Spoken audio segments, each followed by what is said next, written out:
the way I was living before was I was just so stressed out. I can't imagine not having these gifts of knowing about acceptance, mindfulness, and gratitude. uh, I I probably just would have worked myself to death. I wasn't spending quality time with anybody. um, and now I have no choice but to listen to my body. I didn't listen to my body. I just kept pushing until I couldn't push anymore.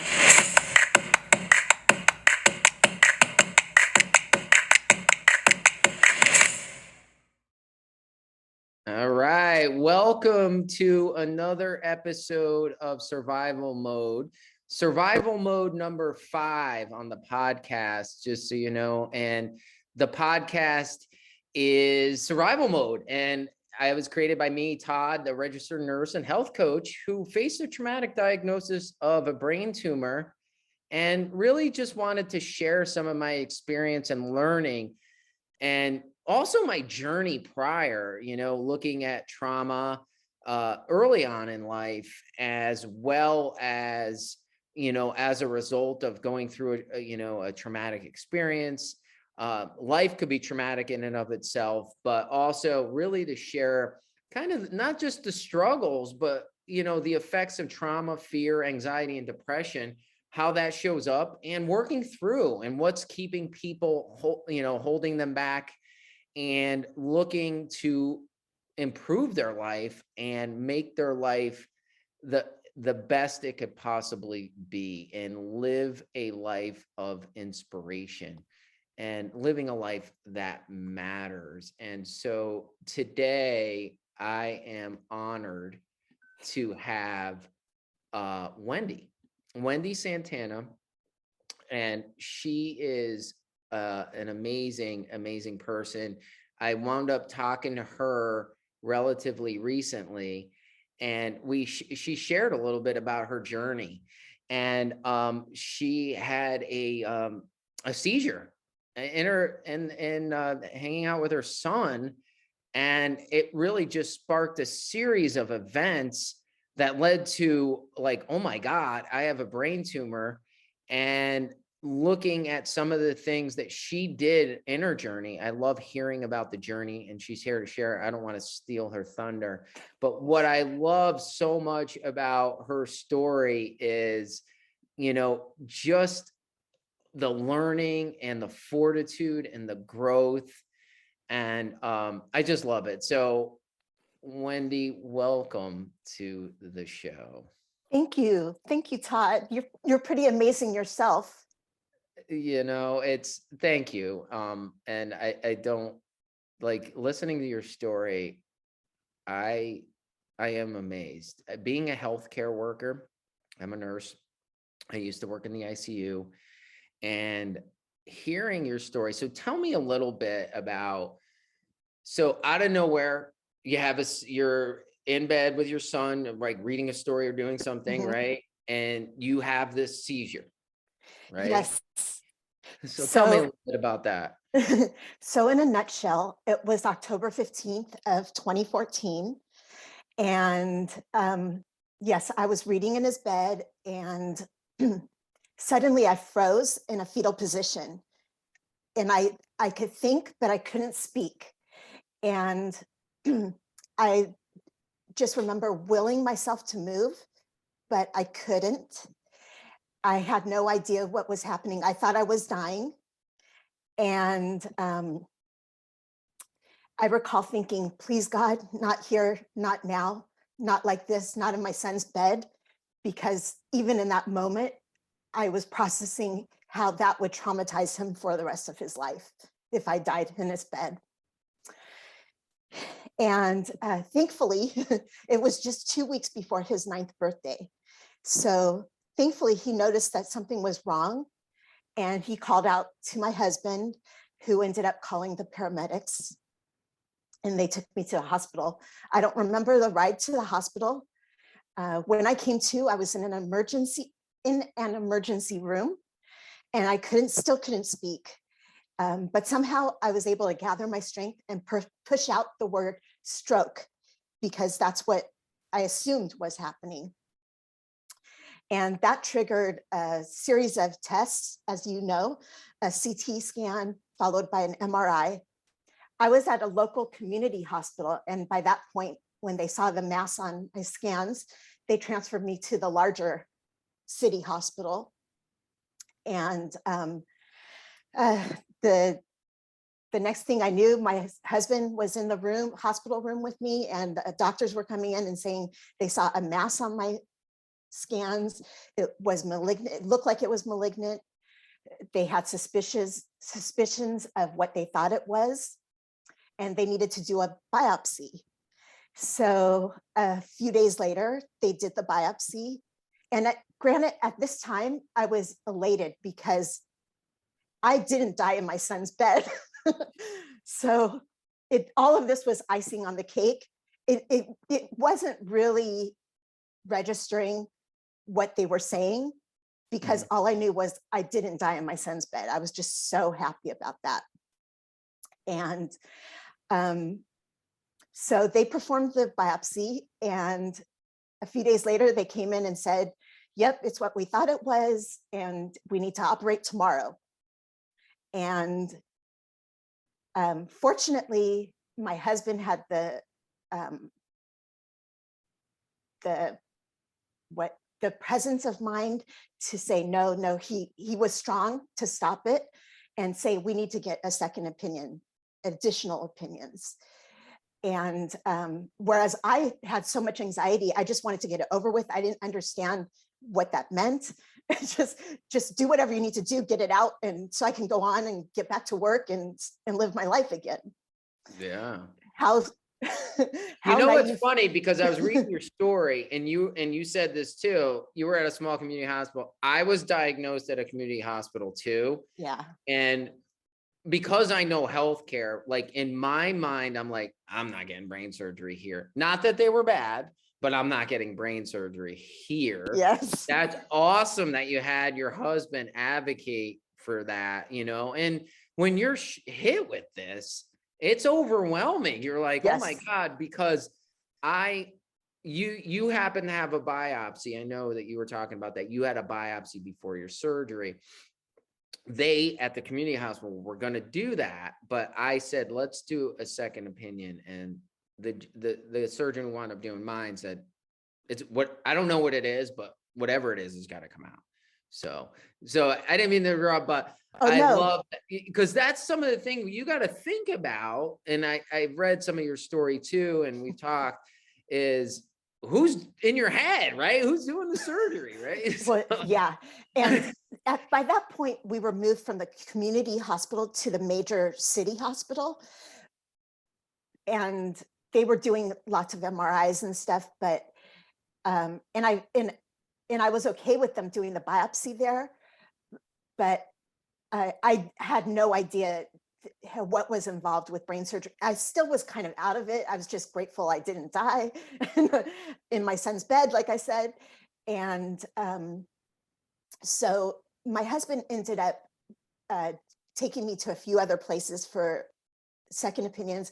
And we ended up at UCLA, which is from UCLA College, and one of the best neurosurgeons in the country is there. And she ended up taking my case, which was so fortunate because they did a whole lot of other testing to get a baseline of my speech and made a brain map, which I think you said you had too. It's a good thing they did, because the tumor was spread across, it was located in my left frontal lobe, but spread across the two regions of my brain responsible for speech and language. So I don't know, having not had that information, I just shudder to think what my results would have been because it kind of feels like they wanted to go in blind. They didn't have the tools to get that information.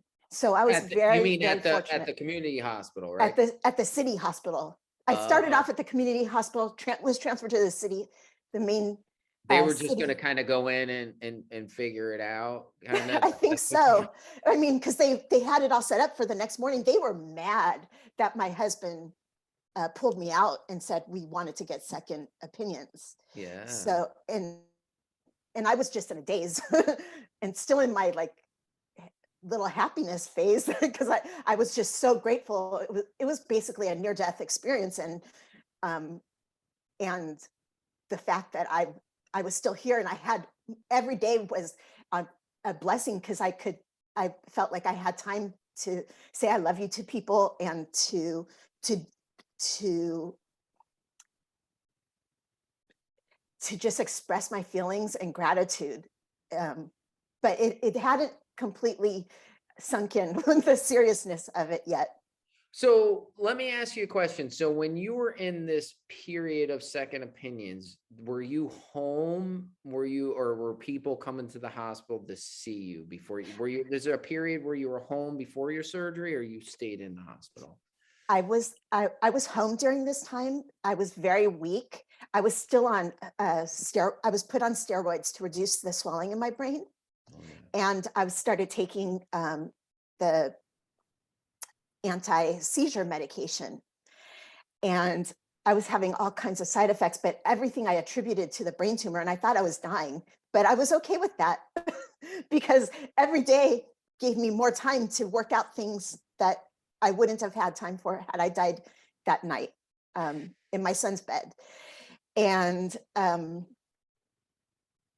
so the diabetes ended up giving me, I mean, the steroid ended up giving me diabetes, but I didn't know it. No one knew it. It went undetected and just showed up like right before my craniotomy. So not knowing that I had it, like I had blurry vision and I was losing weight very rapidly, but I attributed all that to the brain tumor. And I was still having a lot of mini seizures. And I had no idea that it was diabetes. Nobody did until the morning of my surgery when the anesthesiologist said my blood sugar was way too high, that I was basically diabetic. And they had to delay the surgery for several hours. So And they of got course, it under control. of course, I had a pint of ice cream the night before thinking, well, I'm losing weight, so what difference does it make? And there's a good chance I'm going to die. So I'm going to eat ice cream about it. So let's back up a couple things. One was you had time to say things to people. Yes. That is powerful because I had that same time. I had a couple weeks and I got my will together, which I didn't have together.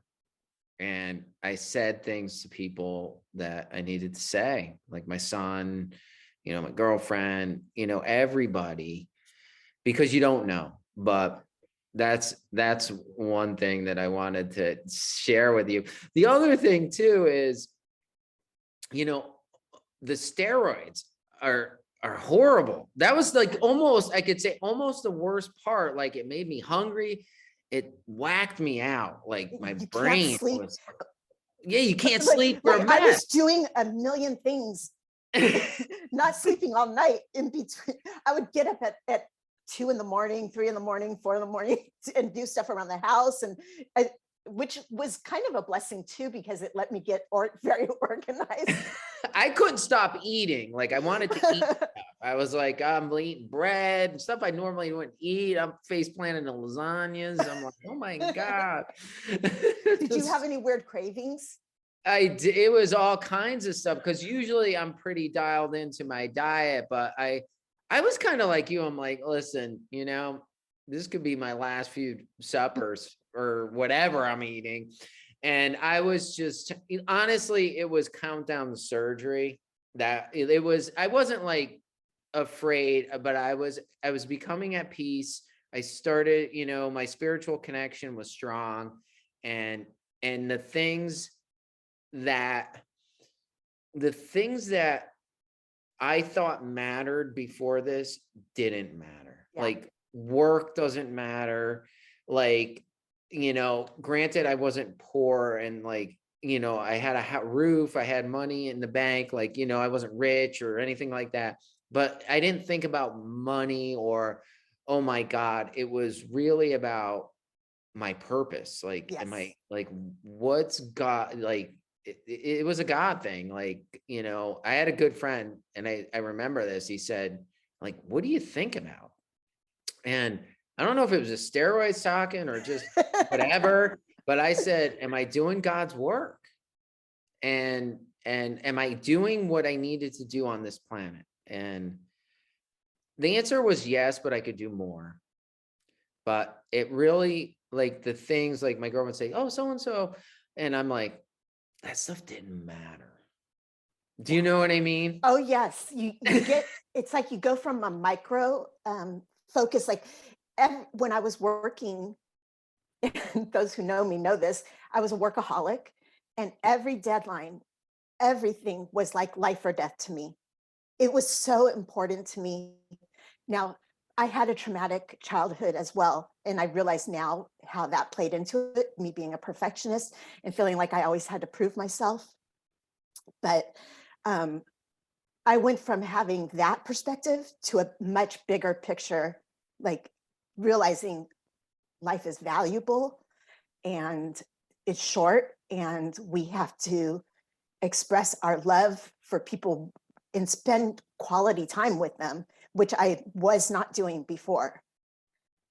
Um, Wendy, I could relate to this part of your story so much because I had a traumatic childhood as well.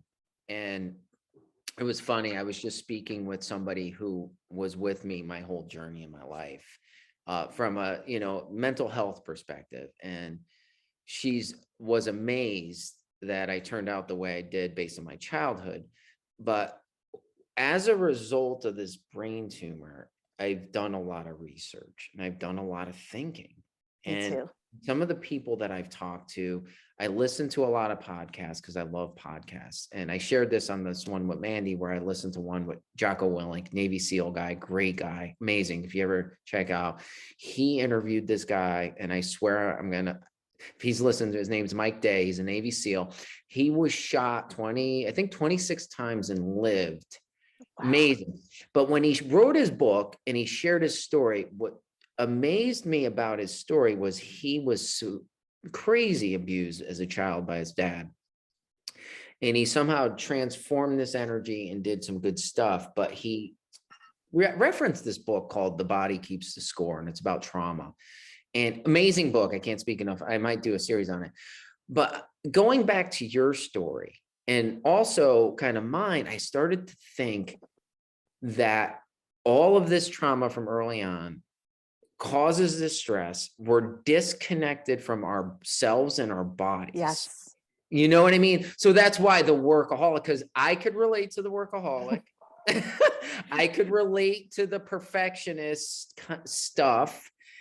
And then, in this book, this guy, really scientific book, Body Keeps the Score, because he's worked with Vietnam vets, says that people that have PTSD, their immune systems are, because their body's under this fight or flight Yes. for Yes. too long. And not to say that this stuff causes brain tumors, because I'm not saying that. But what I am saying is it could lead to illness, Yeah. I think. Do you agree now you think about Oh it? my God. Yes. Well, I was going to cite, so I went on my own reading journey, and I have a lot of, I have a suggested reading section on my website, and this book is on it. It's called The Deepest Well by Nadine Burke Harris. Dr. Harris is the Surgeon General of California, and she she writes about the connections between toxic stress and lifelong illnesses. And her research shows how deeply our bodies can be imprinted with what she calls adverse childhood experiences, like abuse, neglect, parental addiction, mental illness, and divorce. So I'm going to dive deeper into that. But it really, this was early on, several years ago that I read it, but it it just made so much sense to me. Um, yeah. Yeah. I mean, Amazing. we're lucky that in one way, because a lot of people in our circumstance end up turning to drugs or alcohol. We put it to a better use by being workaholics, right? Well, I had my stints with drugs and alcohol, believe me, Oh, early on. okay. And then I was like, my life was horrible. And I decided I needed to get better from that perspective. But you remove that, then you're like, okay, I'm on everything I did was like on steroids. Yeah, yeah, me too. I mean, So literally, I had so much anxiety. I was so stressed out. I spent over 2 decades in the nonprofit sector as a fundraiser for some of the raising money for some of the most economically disadvantaged nonprofit nonprofits that serve some of the most economically disadvantaged population in Los Angeles. And so it was important work, but every single project that I was working on was not life or death. And I just wish I could have like taken it more in stride, because that was so hard on my body and everyone around me. I could I could understand what you're saying for sure. Everything. And it takes work to work through it. And so I love that because I could relate to that. And I think a lot of people, you don't have to have had a brain tumor, but anybody that in life is dealing with toxic stress. I know a lot of people. I'm not a huge label guy, but I do because it gives meaning and some assignment to what we're feeling. Because if I just, for PTSD, stress, all of that stuff, it's helpful. So back to your story, because I think your story is super powerful. It's like to talk to you, and as you guys listen through this at the end, towards the, when you hear and see her in front of you now, you'd be like, oh my God. So you're there. The anesthesiologist basically said, we got to postpone, just halt it until we get your sugars under control, and you go for surgery, correct? Yes, I mean, I was already out by this point. Oh, okay. What happened though was when I woke up, I couldn't speak or move my right side. And I knew that those were both possibilities, but it was still a shock. And so on top of that, I have people coming in, giving me constant shots in my stomach, and I didn't know what that was for. And I had to urinate constantly, which led to some interesting scenarios while I was while I was in rehabilitation. So you couldn't talk, you couldn't move your right side.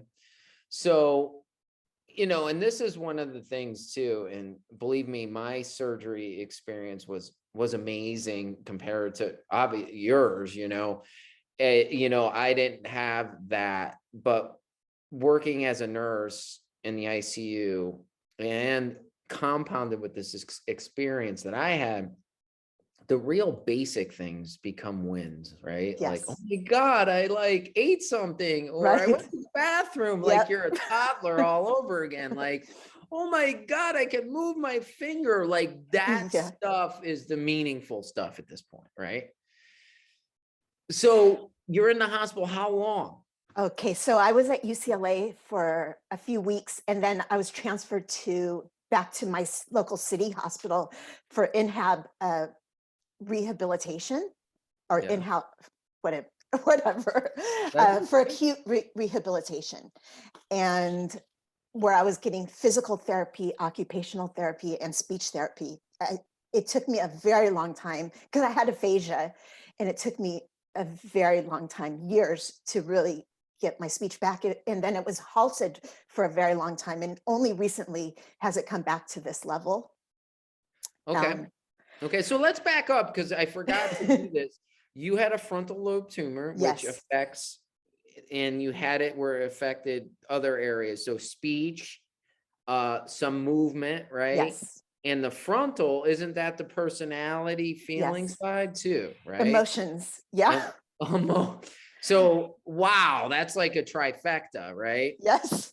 So you're dealing with this post-op, you're dealing with not being able to move your right side, not being able to talk, And and having to constantly urinate.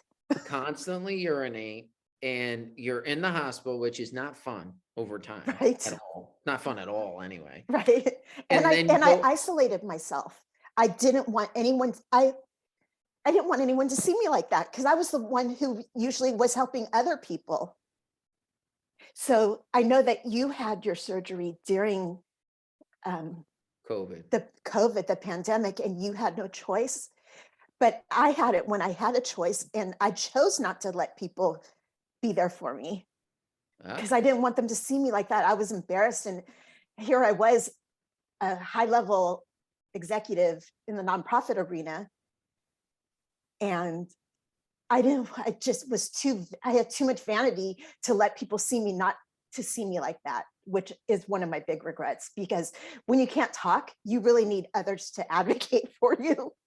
You need others, people to be able to figure out what you need and to get nurses to help you. So, and they need it too. yeah. You know, one of the things I learned was my dad came, like, because of COVID, like, honestly, I live on the lake. If you follow me on Facebook, I walk around the lake, and I recovered alone. My girlfriend is a nurse and she came and helped, but she had 3 kids, and the kids were out and about everywhere. And I couldn't run the risk with a hole in my head and this thing that like squished of getting COVID. So it was a balancing act. And then finally my dad came, and I realized that the way he was talking, he needed to see me for him. It wasn't for me. Oh, yeah. And I was okay with that. Like, it wasn't like that, but I was like, wow, this was for him, you know? So when you share that, it makes me think too, that sometimes it's the other people are trying to cope as well, True. you True. know? And my girlfriend had a hard time because she was expecting me to go to her house, and I said I just couldn't risk it. So it was a struggle for her. And it was purely, honestly, because of COVID. You know what I mean? Because A, I didn't want to get it when I was in there. And B, I didn't want to get it post-op until my skull Of course. healed. Oh my God. You know what I mean? Like, if I got sick and I didn't know what was going on. So I could relate to that part of it. But your story, you know, you couldn't move, you couldn't talk. What was going on in that head of yours? Do you remember, like, what you were thinking? Yes, I was depressed because I couldn't work. I lost my job, just so happened, 6 days before the seizure. And it was very stressful. Eventually, I was recruited to be an executive director of a nonprofit. And when I got there, I learned that there was a significant deficit that the nonprofit was facing. And I took that on with full gusto, with all of my perfectionistic, I can do this gusto. And guess what? And with help, did get it past it. But by the end, the agency was healthy, the healthiest it had ever been financially. And I was sick. And I ended up crying in a meeting with the board of directors, which really caused them to be concerned. And I was trying to figure out what was wrong with me, went to the doctor several times. But of course, everything was attributed to stress and hormones. And This was prior to the brain tumor yes, diagnosis? yes, yes. Yep, because this affected your frontal lobe. Yes, I had no idea. Nobody did. And so, yeah, that I was extremely depressed about that. And really, that was, once I lived, all of my thoughts were about that, were like, what am I going to, I hadn't learned the long-term lessons that I have now. I was just like, how do I get back to work? I couldn't speak. And I'm working with a speech therapist after I was discharged from the hospital, I was in outpatient therapy at a community house for about a month. And I just wanted the speech therapist to work with me on interview questions. And she probably thought it was so funny because I couldn't put like a sentence together. And so there was a lot to learn there. Oh God, it just But seems look like at you now, like I'm sitting here in amazement. And this is what I want, that blows my mind, is that you're talking and you're doing a good job. thank you. You're doing an amazing job. Thank you. That Not means so much. not going from not being able to speak. And what I love about a conversation we had is that all of the stuff that you did, like where you are today, you worked hard at, right? Yes. Tell me a little bit about that, because you shared that with me. Like you're talking, you're moving. What was that journey and what was the mindset like with that? Okay, so can I go back for a minute and just You could go back for sure. So when I was in rehab, the inpatient acute rehabilitation program, as I keep saying, I needed to urinate all the time, which was very irritating to the nurses, I'm sure. And That irritates nurses, by the way. They want to put a catheter in you so they don't have to keep coming back. I'm sorry, guys. I had to say that. No. So by that time, I was in a wheelchair and I was learning how to transfer myself to a toilet. And so there was one day that I just thought, screw it. The nurse was taking too long, probably more than 5 minutes. And I had to go, and I didn't want to go on myself again because I had done that several times. And so I decided, this is what I'm here for, to learn these skills. So I'm going to transfer myself to the toilet. And well, I still couldn't move my right side. So when I got in there, I fell and hit my head. Wow. You hit your head. And then I was discovered, and they took me for another MRI and so forth to make sure I didn't re-injure myself. Oh, and boy. by the time I got back, I was strapped down to my bed. And every time after that, when they put me in the wheelchair, they strapped me to it. That was really like the lowest, most humiliating point for me, because that was I was 2014. Like, yeah. Okay. Well, yeah, at the end of 2014. So December of 2014. And I was so humiliated. Like, don't these people know who I am? I'm this big shot. Sorry, just kidding. That's good. But I was here. I went from being somebody very important to feeling like I was nothing. I felt so degraded by being strapped down, which I understand now that they had to do because I became a liability. Right. And they didn't want you to hurt yourself. Yes. Yes. And there's a lot about restraints. That's why I was asking you what year, about that. And, there's all this restraint kind of stuff. But yeah, I don't know what that would have been like.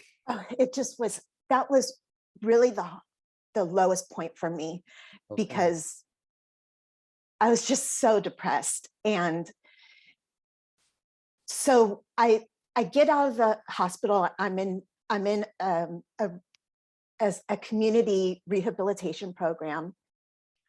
And I start going to cancer support meetings. Because this is, and I know we hadn't mentioned this. So your tumor was diagnosed as cancer, right? Yes. What is it again? An oligodendroglioma. Okay. I don't know why they have all these crazy names. Well, I guess the cells, it comes from the oligodendrocytes. which is Yep. the central nervous system. So, so it took me a long time because I was being proactive and going to these cancer support meetings. Mhm. And then I started going to, a few months later, going to a yoga class that was offered through the cancer support community. Mhm. And eventually I met this woman named Shoshana. I've written about her before and I've highlighted her, who, who was doing meditation classes at her house. So I decided to go. And at the end, I told her, I'm just so depressed. And she said, well, focus on, say yes to 25 things. That's how she said it. And I was like, what the hell? I'm a people pleaser. I don't need to say yes to more things. That's what was going through my mind. But what she was doing was she was trying to teach me mindfulness. And eventually I integrated that and realized what it was she was helping me to do. I had to count on my fingers for the first few weeks to make sure I was getting 25 things, but now it's second nature to me. I started saying yes when I was on walks, yes to this tree, yes to the breeze, yes to this way these flowers smell, stuff like that. It sounds really, So I love it. What did that do for you? What do you feel like that did for you? well, it helped me to integrate that terrible experience that I just told you about, because eventually I was like, yes, I'm going to the bathroom on my own and not falling. Yes, to being able to take a shower on my own and to stand in the shower. Yes to Basics. this hot water. Yes to being able to, yes, the basics, and yes to, but that helped me to integrate that, the lowest point, which was when I fell at the hospital and was restrained afterwards. And so from there, a few years later, in 2017, I had another major medical issue. It was eventually discovered that I had a softball size tumor on my left ovary versus the golf ball size tumor that was in my left frontal lobe. But this one was benign, but it was causing a ton of pain. Both of these were slow growing, and I'm sure I had pain from all of this before when I was working, but I ignored it. I thought my superpower was being able to push through things and not listen to my body. Whereas I learned the opposite is true. Now I know how important it is to listen to your body and what it's telling you. But it shouldn't have to take a brain surgery to get to that point, but it did.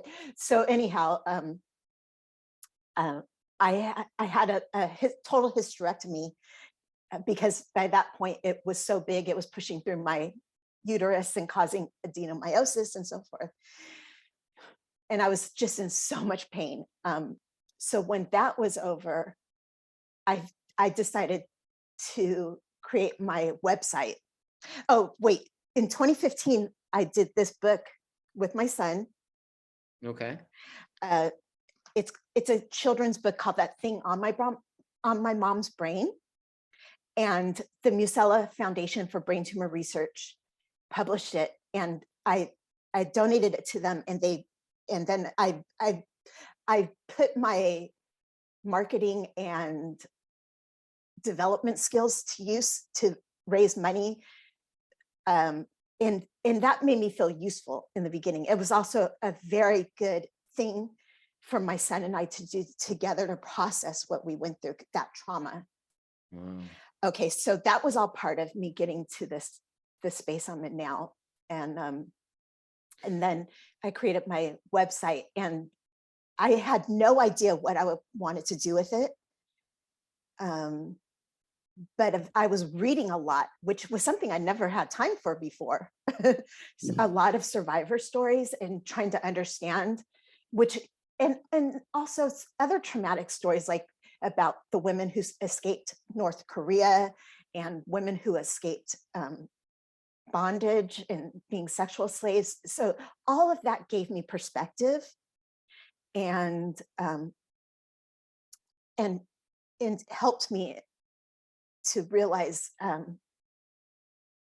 where a lot of things. And so I had this idea one day, I'm going to interview some of the survivors whose books I've read. And so I started doing that. And that's in my suggested reading section too. Under the book, you'll see read essay, read interview here, click on this. But it was also a way to help other survivors who've written books by promoting their books, which I've always bought, and getting their story out there as well. And that's awesome.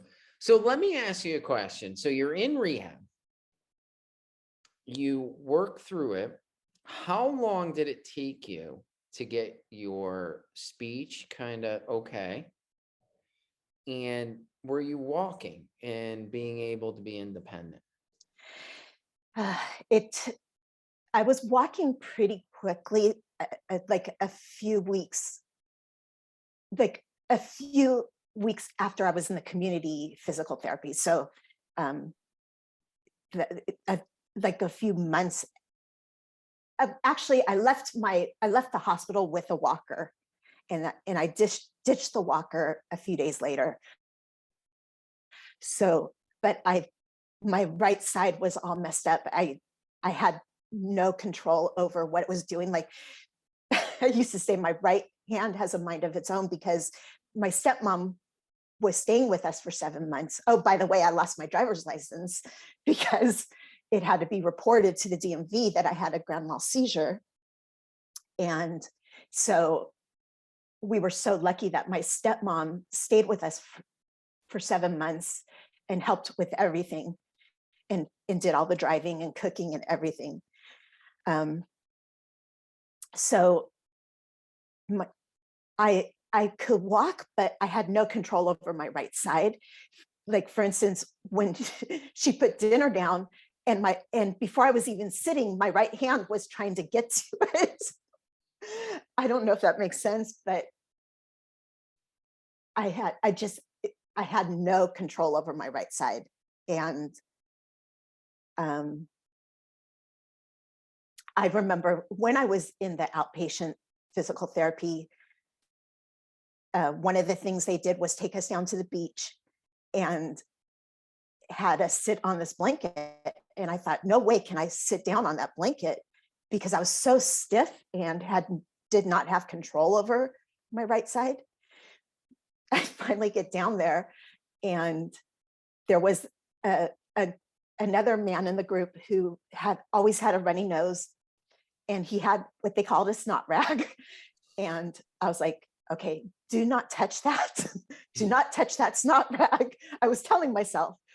But once I was finally sitting, which was a whole big thing or ordeal in itself, I started You started what? I started massaging the snot rag. Oh my God. Well, so that day I went home and took my first shower without the shower chair, because I was so grossed out. Talk about motivation, right? Yes. So you went home, you took a shower, and you're like, oh my God, hooray. You didn't fall, right? No, but I did fall in the shower at home previously too. But I didn't hit my head, just bruised my legs a little. Wow. Yeah, so it was very traumatic and difficult. The whole early part of my experience was just really bad. And there were also things I was grateful for. I was grateful that my tumor was in a place where it could be resected, because there are people who live with tumors deep in their brain. Mine was in the best location it could be in, presumably, according to my neurosurgeon, for being resected. When I was in the hospital, there was and I was crying because I had to go to the bathroom and the nurses weren't coming fast enough and stuff. There was a couple in the room next door to me that heard me crying, and they checked out the next day and wanted to meet me and they gave me words of encouragement. And the gentleman, he ended up passing away after that, but I'll never forget them. And that was just reading these, going back to reading the books and stuff, it showed me all of the strength and wisdom that is in this community. I know. The one thing that there's many things I love about your story, but the thing I love about your story is you pushed yourself to move forward. Oh, yes. Put the speech, the movement, you had these goals, right? And was this kind of residual from your prior world of working? You think that mindset was that helpful? It was about me always having to accomplish something. But so I was still early on, I would go to networking. Once I was walking, and I've had very halted speech. So, but I would still go to these networking events. And I met someone from KPCC, Unheard LA, which is a show with a live audience. And I was asked to give a speech. Now, I was worried, what if I get a bloody nose? What if I can't control my right hand? What if I trip and fall on the way to the podium? But I knew it was an opportunity to get my story out there and to raise awareness. And I pushed through it. It was the first time I gave a speech since my craniotomy. I used to give them speeches all the time when I was working, but I gave this speech, and every time I did so, every time I pushed myself, it seemed like I would be better. Like the wires in my brain were reconnecting. So, which was something I didn't understand at the time or appreciate would happen. I just felt like this is something I have to do. Then that year, I had, ever since my surgery, I started hearing about these BT 5K walks to raise money from the American Brain Tumor Association to raise money for breakthroughs in brain tumor research. And I just wanted so bad to do one of those. It's a walk run. And that year, I finally was able to do it with just one other person, my friend Sally. But I did raise money and gave the name of my team, the name of my blog, Second Chance to Live, and not knowing where that was going to go. But I went from not being able to walk 5 blocks to walking a 5K, and I was so proud. And Sally was there with me every step of the way. The next year, I decided to join that committee, and I gave a speech again. And again, that was really, I did it because I believed in the American Brain Tumor Association, and I was on the committee, and I wanted to help others, but I didn't realize how much doing that would help me with my own recovery. And I continued to do that. I gave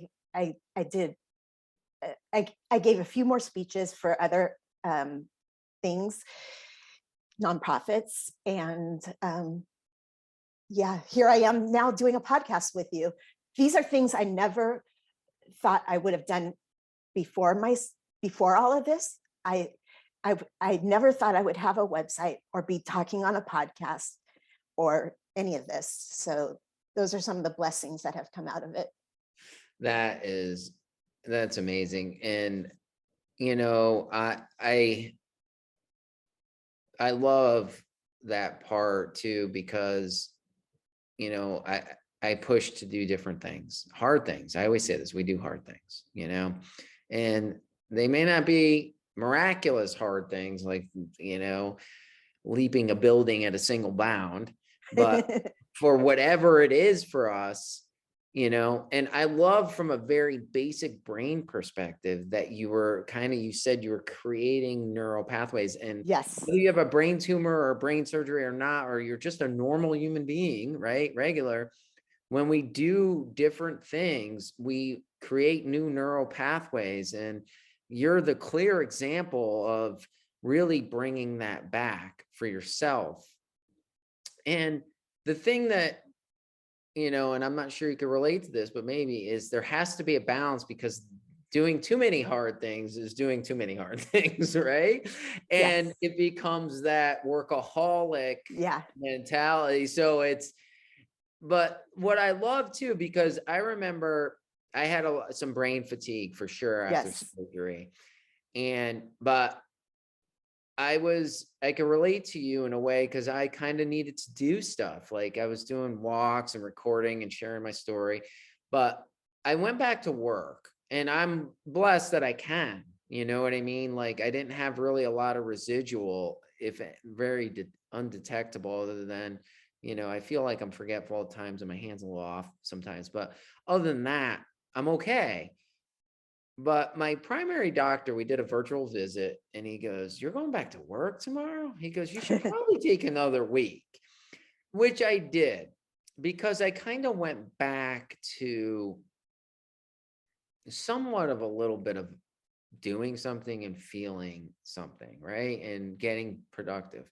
But the one thing I said to myself, and I said this to my girlfriend before the surgery, that 2 weeks, you know, where you're saying what you need to say to people and getting yourself together, was like, my life has to be different. And it's been a struggle for it to be different, because if you go back to being okay, you get back into that grind. Yes. And now I'm very mindful of it.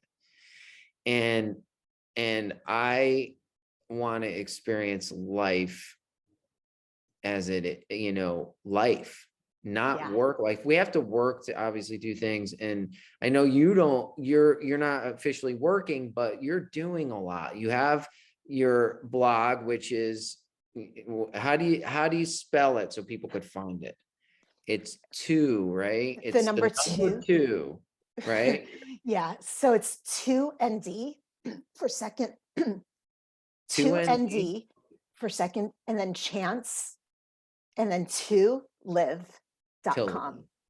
and visit, and it'll be in the show notes, and so you could see a lot of the amazing work that Wendy's doing. But let me ask you a question, because I asked you this on the phone, and it was a hard question to kind of articulate, but knowing what you know now after having surgery, if you didn't have a brain tumor, how do you think your life would have been, like, if you didn't have it? I wasn't living, I I wasn't living in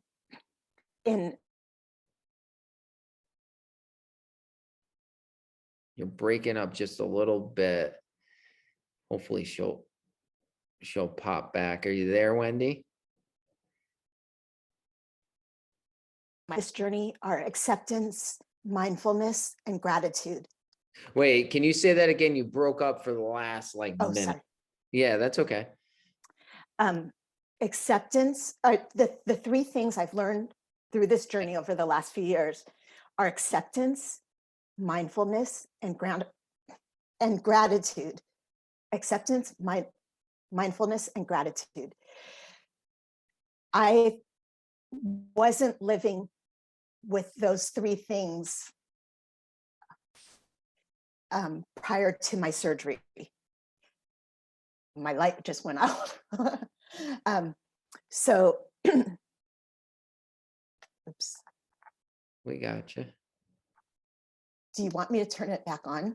No, the light's fine. We lost your signal Okay. for a little bit, but you're back, which is good. Yeah, we're good with the light. Okay, so the way I was living before was I was just so stressed out. I I can't imagine not having these gifts of knowing about acceptance, mindfulness, and gratitude. uh, I I probably just would have worked myself to death. I wasn't spending quality time with anybody. um, and now I have no choice but to listen to my body. See, the neuro fatigue was so bad for so long up until recently that it was it was a win just to make it through the day without a nap. So there's I I just have no choice. But in a way, I'm glad I have no choice.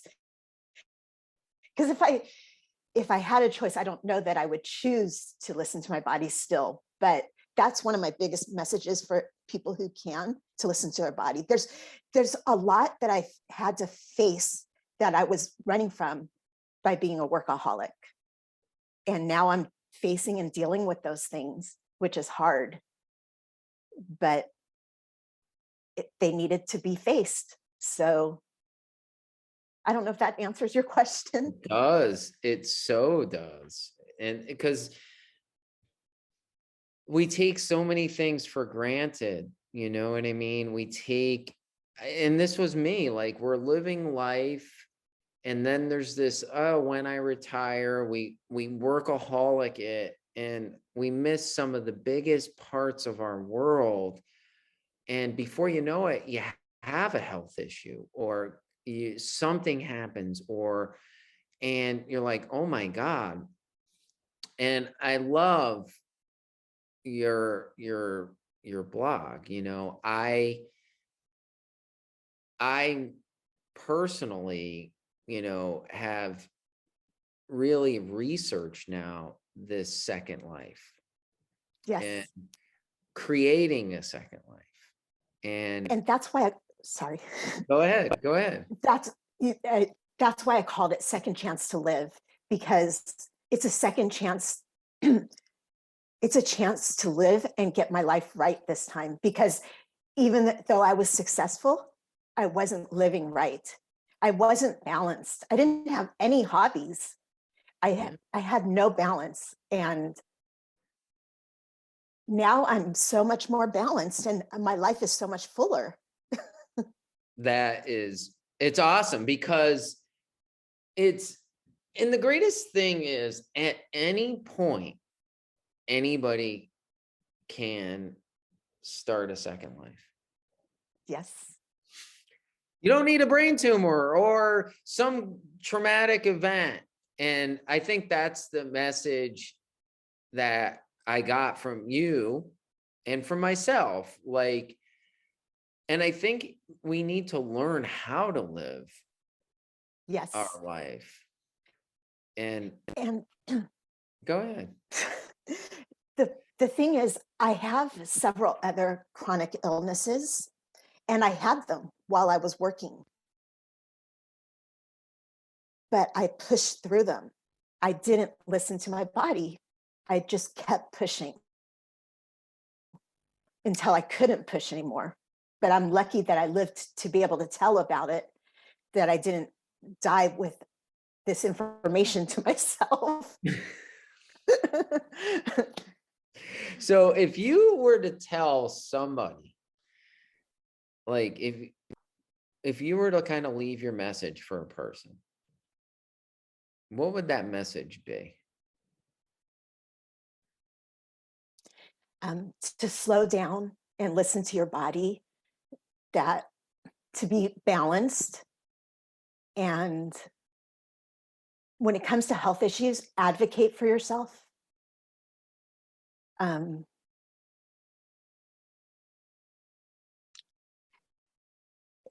Life isn't all about what's happening in any given moment. It's about the big picture. Awesome. So tell us just a little bit about what's life like for you now? Like, what are you shared about your blog. What You're such an advocate and you've reached out to me. You've shared a whole bunch with me. What's kind of your mission now? Like, what's driving you? So one thing I love about being a blogger, which again was something I never thought I would be doing, um, is that I can work at my own pace. What inspires me is a Face of Strength campaign that I'm running, that you participated in. I love working with survivors and creating those images, and it's it's a social media awareness campaign for brain tumors and cancer, any kind of cancer. I started that on March 8th of this year. And it was created because a fellow survivor named Jennifer Marie reached out to me. Another blogger told her about me and introduced us, and she wanted to share her story, but she hadn't written a book. And I wanted to, I wanted to be able to collaborate with her, but I wasn't sure how. And so I did give her a few other like organizations where she could share her story and so forth, which she also wanted to help others. She felt she was called by God to do that and so forth. Well, I just couldn't let it go. Something about her, she was so sweet. I never met her in person, but this was just through texting and so forth. She was so sweet. And I saw that she was advocating and very active in other brain tumor support groups online. And so because of her, I ended up just one night at like 2 a.m, it came to me, A Face of Strength. And I'm going to create 365 of these images, and one for every day of the year. And the first one was hers. And her quote was, do you want me to read it to you? Sure. Her quote was, going through what we survivors go through really helps us to see life differently. It makes us appreciate how precious and how short life truly is. We definitely are a family. We have a sense of connection because we really understand one another. So she passed away on July 20th of this year. And she was only 21. She fought for 13 years, but until her last day, she was positive, posting, wanting to help others. And now every image I create, I use a hashtag remembering Jennifer Marie. And I feel like every time I do that, she's getting a little ding in heaven because I'm helping her to do what she wanted to do. And there are a few images that I created because it's not only for survivors, but I am happy to do one for caretakers who've lost someone. And those are the ones that I feel are most important because I'm giving them a digital footprint. A lot of times people are afraid that their loved ones will be forgotten. And I'm trying to help keep them alive through this campaign. So I've collaborated with about 120 people, including you. And I'm going to keep going till I get to 365. And hopefully by that time, it'll be just so popular that I'll just keep going. That is awesome. And I'm honored to be part of that. Thank you so much. And that makes me feel so good. When I do that, it's so simple, but it makes me feel like I've accomplished something that day, no matter how bad my day is. And I always send them out with a congratulatory note from my blog. So it's like, Second Chance to Live congratulates Todd Angelucci. Did I say that right? you did. For his for being a survivor, blah blah blah. and then I share your quote. That is awesome. And you said you do that. It makes you feel like you accomplished something. I make my bed, and I've posted about that. Admiral McCraven has this really masterful YouTube video. He did the commencement speech at University of Texas, and he talks about making your bed. Oh yeah. So he gives this great speech, and there's been a whole book written on making your bed for sure. I realized that. But sometimes just making your bed's the only thing that you could do in that day, if you can.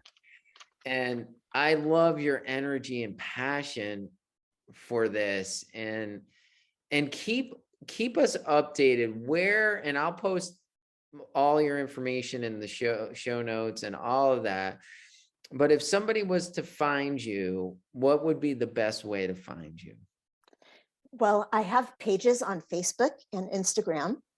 Facebook is Second Chance to Live, the 2ND, chance to live. And Instagram is second 2ND _ chance to live. And so you can find a whole gallery on either of those pages of every A Face of Strength image I've created. I also post my interviews there as well, my author interviews. I heard you're writing a book too. Yeah, I'm in the process of it, in this journey for sure. Well, you know that I'm going to want to interview you when you're done. I'm going to read it, and I customize all of my interview questions based on the books. So I spend a lot of time reading the books and taking notes, and then creating questions that are tailored to that author. So my full website is secondchancetolive.com, and people can message me or they can email me at wendy.secondchancetolive@gmail.com. I will send all of this to you. You'll have it. So anybody that wants to reach out, you're definitely a source of hope and strength for brain tumor survivors and people with cancer. I happen to have a brain tumor, not cancer, but I love getting varying people's experience just with any event. It could be a car accident, something, or lifelong trauma, or anything that is really kind of gut punch somebody. Yeah. And I think, honestly, people that didn't experience anything other than life itself could benefit from some of the lessons that we have learned, Yep. in this journey. And I think what you're doing is awesome. I know that I was speaking with a local board member of a brain tumor association, and he wants some more, he was asking me to help out a little bit, which I will, but I want people to know about you as well and what you're doing, because there are a lot of people struggling, not just looking at the glass half empty, right? But that there's no glass at all. Yeah. And that in the midst of this stuff that we've gone through, I found that there's immense learning if we could pay attention to it. Yep. And I'm a spiritual guy, is like, I kind of now look at it that it's a message to pay attention to. Oh yeah. And to learn and grow from. There's so many blessings, as much as there's been like, oh my God, Yes. you know what I mean? And your story is super powerful. And the fact that you're speaking on here and did a wonderful job. Thank you. Is great. And at some point we'll have you back on, because I love to have progress updates for sure. Oh, good. Well, I love what you're doing too, Todd. I love it. You're so professional, and I've listened to several of your podcasts. So good. So good. Thank you. And And share, because people could, benefit from just your, oh a yeah. part of your story or whatever it is. I listened to yours and I was like, oh my God, I wrote some notes and some things that I could help people with from your story. And So also on my blog, I have resources because when somebody's newly diagnosed, they don't know that there's so much out there in terms of resources, so many great organizations that have done the research. So if you know the name of your tumor, you can find information there that's um, through the resources that I list, like the American Brain Tumor Association, the Musella Foundation. They they they put out booklets and stuff, so forth, that are very helpful, more helpful than doing Google searches that are yeah, very scary. And also I don't benign. Google searched. I never Google searched my tumor. To this day, I did not. uh, I just want to tell you, benign is not fine when it comes to brain tumors. It's It's not. And that's the thing. And it's, I'll share this as a note is I am followed by oncology because, yes, right, neuro-oncology. And he's an amazing guy.